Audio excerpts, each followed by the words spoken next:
بسم اللہ الرحمن الرحیم۔ آج میں آپ کے ساتھ بہت ہی پیارا عمل شیئر کروں گی۔ یہ ایک ایسا عمل ہے جو بہت مجرب وظیفہ ہے اور بہت زیادہ آزمایا ہوا ہے، اور اس کے بہت سارے فضائل برکتیں حاصل کی گئی ہیں اس عمل سے۔ جیسا کہ نبی اکرم صلی اللہ علیہ وسلم کی ولادت کا مہینہ آ رہا ہے، اس مہینے میں اللہ تعالیٰ سے ہم آپ رسول پاک صلی اللہ علیہ وسلم کے توسط سے جو بھی دعا مانگیں گے اس عمل کو کر کے انشاءاللہ تعالیٰ اللہ تعالیٰ ضرور نوازیں گے۔ یہ بہت آزمایا ہوا عمل ہے اور ذاتی طور پر اس کو آزمایا گیا ہے اور بہت فوائد حاصل کیے ہیں۔ انشاءاللہ آپ بھی فوائد حاصل کریں گے۔ خاص طور پہ کچھ لمحات ایسے ہوتے ہیں جو خوشی سے حامل ہوتے ہیں، جب ان لمحات میں ہم اللہ تعالیٰ کے حضور اللہ تعالیٰ کی خوشی کو مد نظر رکھتے ہوئے دعائیں کرتے ہیں تو اللہ تعالیٰ خوش ہو کے اپنے بندے کو بھی راضی کر دیتے ہیں۔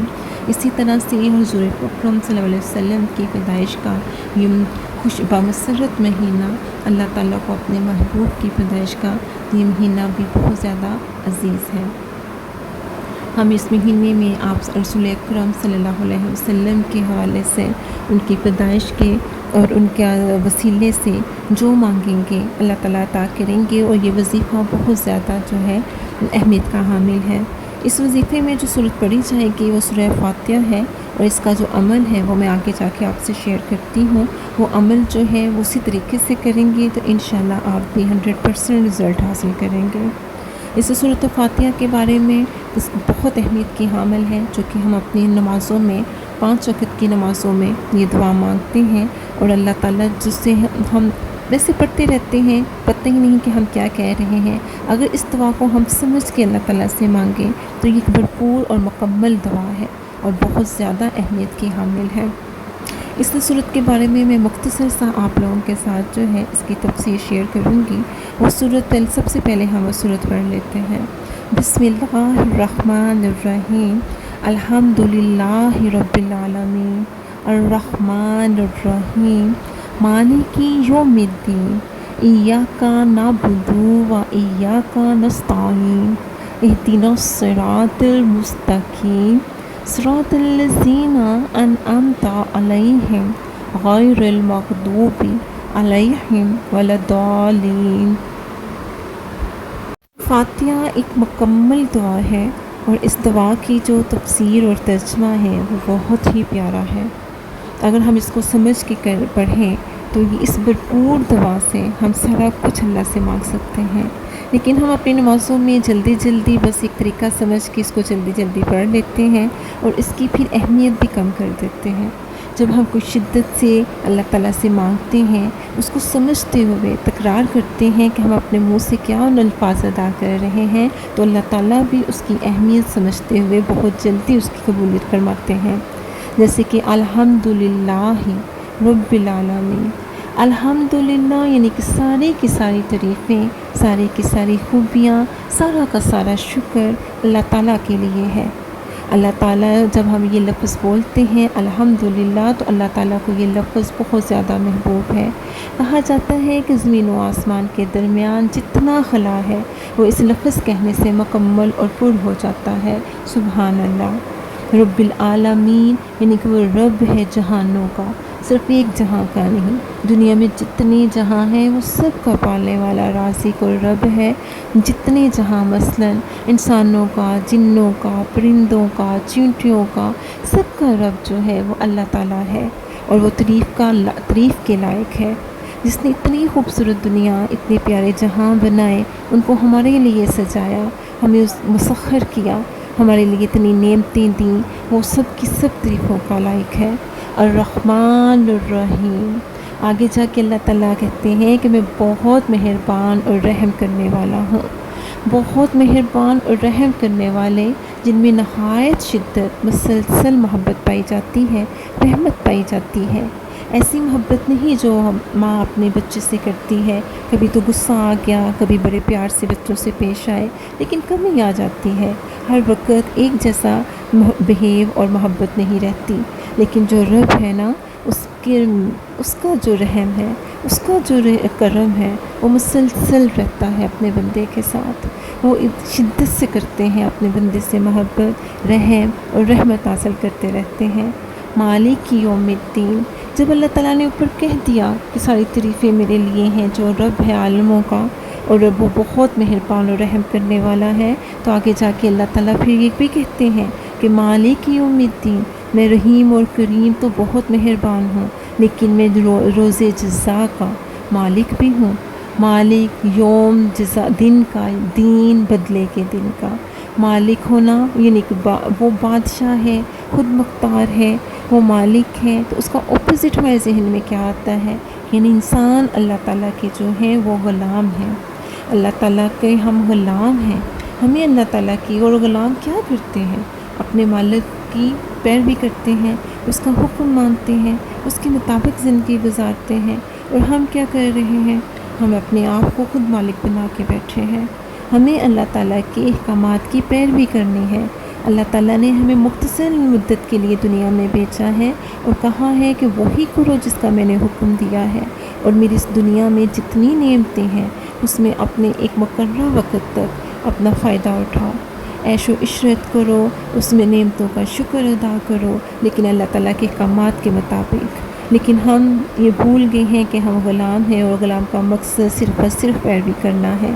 ایاک نعبد و ایاک نستعین، ایاک نعبد، صرف تیری ہی ہم عبادت کرتے ہیں اور تجھی سے مدد مانگتے ہیں، ایاک نستعین، اور تجھی سے مدد مانگتے ہیں۔ اس میں ہم ہر قسم کی شرک کی نفی کر دیتے ہیں۔ کوئی کسی قسم کا شرک نہیں آتا کہ آپ کے سوا ہم کسی کے در پہ نہیں جاتے، صرف اور صرف آپ کی عبادت کرتے ہیں اور کرتے رہیں گے، صرف اور صرف آپ سے مدد مانگتے ہیں اور مدد مانگتے رہیں گے۔ اس لفظ سے اللہ تعالیٰ بہت خوش ہوتے ہیں، پھر پکارتے ہیں اپنے بندے کو کہ مانگو، کیا چاہیے تم کو۔ جب ہم کہتے ہیں اور جب اللہ کی پکار آتی ہے تو آگے ہم یہ دعا کرتے ہیں کہ اہدنا الصراط المستقیم، ہدایت دے، صراط راستے کی، مستقیم جو سیدھا ہے، جو سیدھا راستہ ہے، جو نیکی کی طرف جاتا ہے، ہمیں اس راستے کی ہدایت دے۔ اللہ تعالیٰ نے ہمیں راستہ دکھا دیا نا جنت کا، وہ سیدھا راستہ ہے، اس پہ چلتے جاتے ہیں، لیکن جب ہم تھوڑا سا ڈگمگا جاتے ہیں، راستہ چینج کر لیتے ہیں تو ہماری منزل بھی بدل جاتی ہے۔ پھر کیا ہے کہ راستہ بدلنے سے ہم اپنی منزل پہ پہنچ جائیں گے؟ نہیں، ہم بھٹک جائیں گے۔ ہم جنت میں کیسے جائیں گے جب ہم اپنا راستہ بھول جائیں گے؟ اسی طرح سے ہمیں جس راستے کی طرف اللہ تعالیٰ نے ہماری رہنمائی کی ہے، ہمیں اسی راستے پہ چلنا چاہیے۔ ہدایت دینا اللہ تعالیٰ کے اختیار میں ہے، لیکن انسان ہدایت لینے کا طلبگار ہو تو صحیح، وہ اس کی شدت کو سمجھتے ہوئے اللہ تعالیٰ سے چاہت تو کرے۔ اللہ تعالیٰ کہتے ہیں کہ جب انسان ایک بالشت مجھ سے میری طرف آتا ہے تو میں 10 بالشت اس کی طرف جاتا ہوں، ایک ہاتھ آتا ہے تو میں 10 ہاتھ جاتا ہوں، انسان چل کر آتا ہے تو میں اس کی طرف دوڑ کر جاتا ہوں۔ انسان کی خواہش کے مطابق اللہ تعالیٰ اپنے بندے کو نوازتے ہیں۔ جس چیز میں، جس نعمت میں ہدایت نہیں، وہ نعمت کسی کام کی نہیں، وہ ہمارے لیے عذاب بن جاتی ہے، اس کا کوئی فائدہ نہیں۔ آپ اولاد سے حساب لگا لیں، اولاد بہت بڑی اللہ کی نعمت اور رحمت ہے، لیکن اگر اس میں ہدایت نہیں ہے تو وہ ہمارے لیے بالکل عذاب بن جائے گی۔ ہدایت کے بغیر وہ منکر اور ہر برائی سے بھر جائے گی۔ اسی طرح سے دولت اللہ تعالیٰ کی نعمت ہے، لیکن جس دولت میں ہدایت نہیں ہوگی وہ ہمیں برائی اور خسارے کی طرف لے جائے گی۔ یعنی کہ جو دولت ہم نے حرام طریقے سے کمائی ہے، مخلص نہیں ہے، اس سے ہم کیسے فائدہ اٹھا سکتے ہیں؟ اسی طرح سے آگے اللہ تعالیٰ کہتے ہیں، اور راستہ بھی ان لوگوں کا ہم مانگ رہے ہیں جو اولیاء، انبیاء اور صحابہ اکرام نے اختیار کیا تھا۔ آج کے دن کا راستہ نہیں مانگ سکتے کہ بھی وہ بہت متقی ہے، عالم ہے، تو اس راستے پہ ہمیں چلا دیں، کیونکہ ہمیں آخرت کا نہیں پتہ کہ آخرت دم تک اس کا دین برقرار رہے گا کہ نہیں۔ اس لیے راستہ ہم مانگیں گے جو گزر چکے، جن کا دین برقرار رہا، جنہوں نے بہت قربانیاں دی اور مسالے قائم کی، جیسا کہ آگے کہا جا رہا ہے کہ صراط الذین انعمت علیہم، یعنی ان لوگوں کا راستہ جس پر تو نے احسان کیا، یعنی کہ ایمان پر وہ قائم رہے اور ایمان کے ساتھ آپ نے ان کو موت دی۔ ہمیں بھی ان کے راستے پہ چلائیں جنہوں نے آپ کے لیے قربانیاں دیں اور بہت زیادہ مسالے قائم کی، تکلیفیں برداشت کی اور جنت کے حقدار بن گئے۔